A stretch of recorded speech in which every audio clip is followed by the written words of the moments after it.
If you're trying to break into cybersecurity with zero experience, it can be very frustrating, but there is hope. I'm going to walk you through how I landed my first cybersecurity job with no degree and no experience. And the kicker is that I failed the cyber aptitude exam that they gave me the first time around, and they hired me anyway. So let me tell you my story, and then afterwards I'll explain a few reasons why I believe I was hired despite not having followed the recommended path of getting a degree, getting a bunch of certifications, and getting a bunch of experience. So at the time, I was working a help desk job, and I was in the civil service system, and I was also a member of the National Guard. Now, before you say, hey, wait a minute, you were working help desk, you got to understand that help desk is not cybersecurity in any way, shape, or form.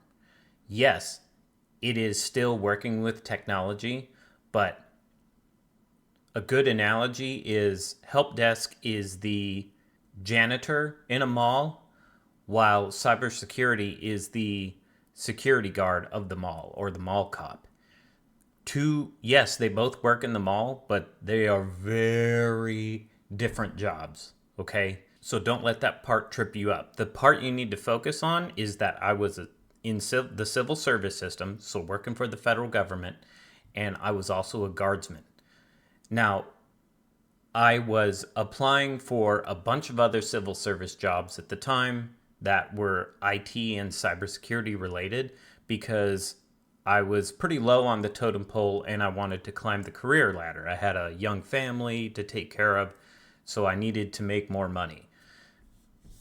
So I must have put in about 50 different job applications across the United States because my wife and I were willing to move our family too for better opportunity.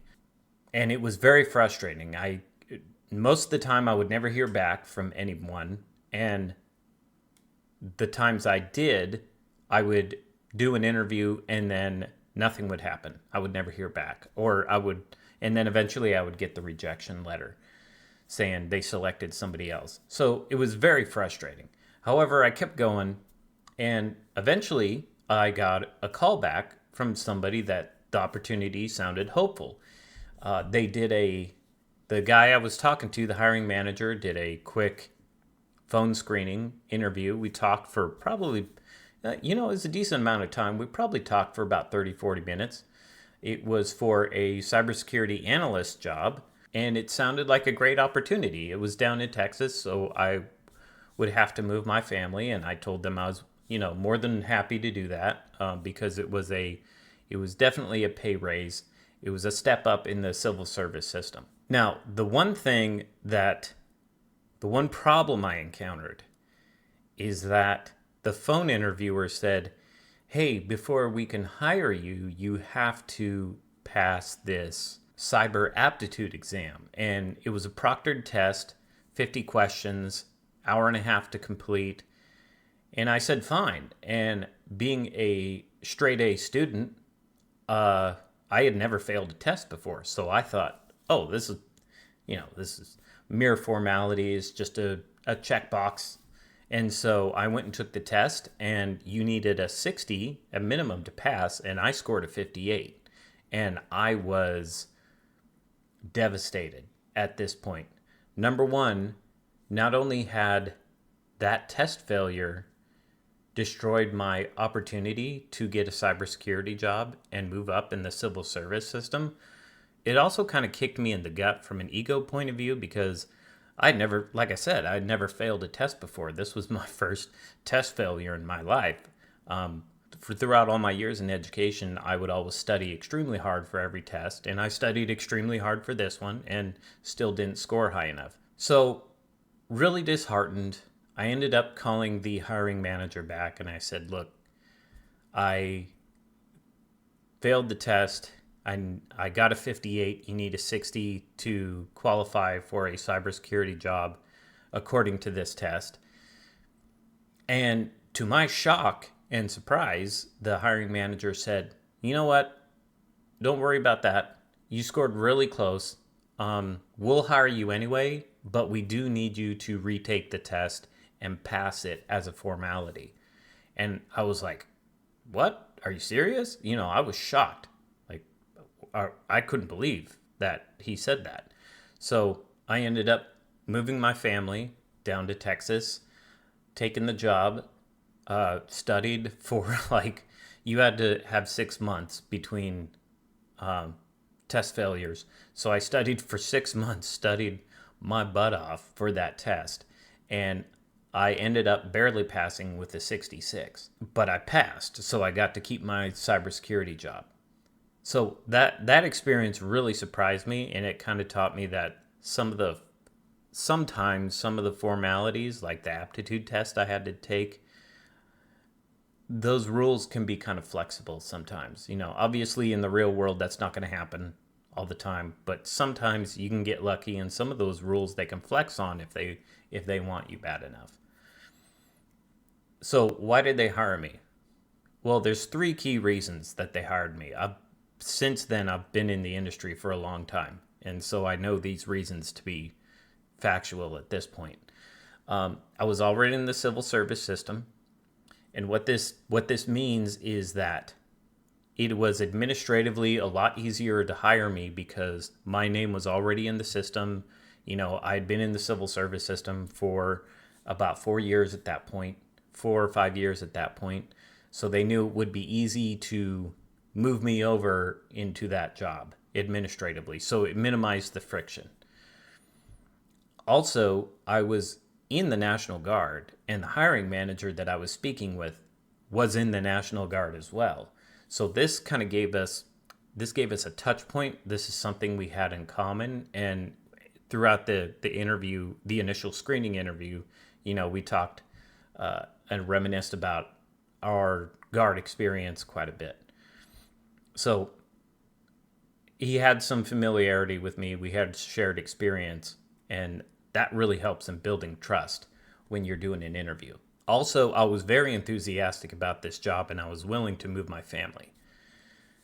I wanted this job really bad, and he could tell that was genuine enthusiasm. It wasn't like a face I was putting on. It wasn't an act. And since then, I've been on multiple hiring boards interviewing people, and whenever I see somebody who's enthusiastic about the opportunity, and I can tell they're genuinely enthusiastic about the opportunity, because you can tell somebody who's faking enthusiasm from somebody who actually is. I get very interested in the person who's very interested in the opportunity, because that tells me that they're going to be a good worker and easy to work with. So those are the three reasons that I was hired. Administratively, it was easier to bring me over because I was already in the system. I had something in common with the hiring manager, and we kind of became buddies because of that. And then I was very enthusiastic about the job. So, lessons for you if you're trying to break into the cybersecurity industry. Number one, you don't need to follow the perfect path. Remember, I had no degree and I had no cybersecurity experience at this point. So you can get in to the industry with no degree and no experience. You have to be at the right place in the right time, sort of a thing. And there's steps you can take to do that we can talk about later. Also, this leads me to this. Get in close proximity to what you want to do. I was already in the civil service system, and I was applying for a cybersecurity job in the civil service system. So I was in close proximity to what it is that I wanted to do. Being already in the system is a huge advantage when it comes to civil service. And as an aside, I have had coworkers in the National Guard doing my 1 weekend a month. They've offered to get me jobs at Microsoft or Google because I work with them 1 weekend a month, and they see my work ethic and they see that I'm easy to work with, and that builds a lot of trust.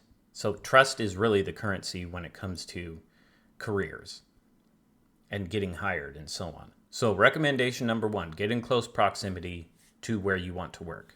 Even if that means getting a starter job at, let's say you really want to work in cybersecurity at Microsoft. Try to get a job as a janitor at Microsoft first.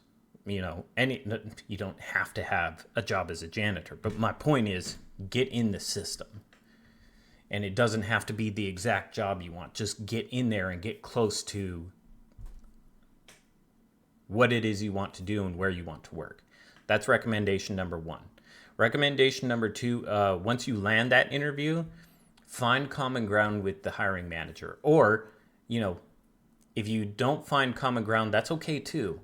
But if you do find that you have genuine common ground, like a shared hobby or shared experience, you need to exploit that. You need to, and I say the word exploit, and some of you may think that sounds disingenuous, but if it's something you're genuinely interested in, like a genuine hobby you have, or a shared experience like being in the military, going through basic training in the military, these commonalities build trust, and that is something you can work with. Because again, trust is everything when it comes to hiring. So that's the second recommendation. If you find common ground during the interview, you need to run that down and exploit that. And number three is true enthusiasm will bleed through in your interview. You can't fake enthusiasm. So if you are genuinely excited about the opportunity, they will see that. And that's a huge leg up over your competition, because you're going to be up against people who have experience and who have done this job before. And maybe they have a degree, maybe they have certifications. You're going up against those types of people. But the problem is that a lot of those people are set in their ways. They're kind of jaded. I know, because I'm one of those people. And for a hiring manager, at least from my perspective, you look at those people with a lot of experience that are a little jaded and you go, okay, I know this person knows what they're doing and they have the qualifications, but what are they going to be like to work with? It is way easier to work with somebody who's enthusiastic about being there than it is to work with somebody who has all the experience but doesn't do anything. And they're not productive at all. All they do is just waste everybody's time and get on everybody's nerves. We've all had coworkers like that. So even the experienced people have the potential to be that. But your enthusiasm for the job, genuine, real enthusiasm, will bleed through. And they will see that. And the hiring managers, all hiring managers are sensitive to this. They can sense it. Trust me. I've been on the interviewing side of the desk many times. So that's my 3 recommendations.